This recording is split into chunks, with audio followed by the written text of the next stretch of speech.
As we started our journey to Italy, I was beyond excited.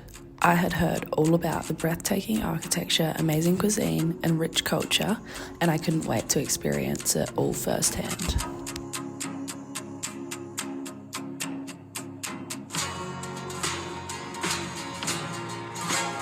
After the first day, the Duomo quickly became my favourite piece of architecture from the trip. The sheer scale of this historical cathedral left me in awe. Standing in front and climbing to the top of such a famous Gothic facade was surreal. Walking through the Prada Gallery was an unusual experience. It had so many different spatial variables. New, old, horizontal, vertical, wide, narrow.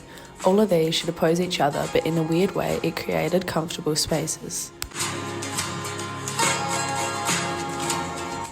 Venice was beautiful to see, but I felt like walking through the city was quite different and for me not as enjoyable as Milan. I found it hard to admire the place, especially San Marco Square, because of the abundance of people.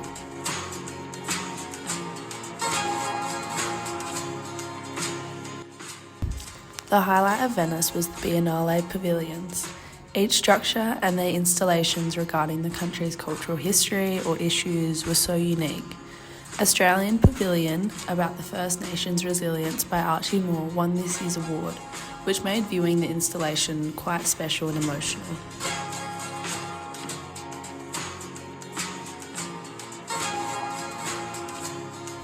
Rome was jam-packed with some of the best experiences. I couldn't quite wrap my head around the fact that I would walk around the corner and see the Colosseum or Vatican City or the Pantheon. Rome just felt timeless, where the past seamlessly intertwines with the present. Walking into Maxi was refreshing. It was the first time I think I walked into a modern building the whole trip. Zaha Hadid is such an inspiration, and being in her building and learning about her design in tents was just eye-opening.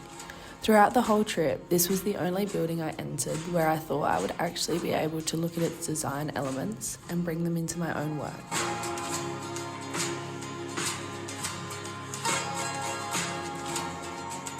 By the end of the 2 weeks, Italy had exceeded all of my expectations.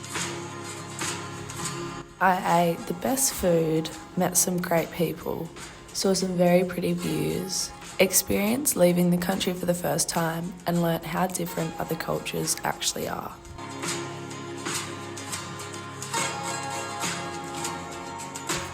Throughout the trip, I gained more appreciation for art.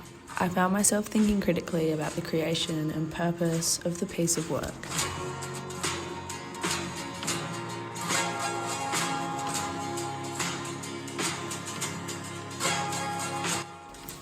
This trip made me realise that we have nothing of such rich history in Australia, and we never will, which is what makes this place so special.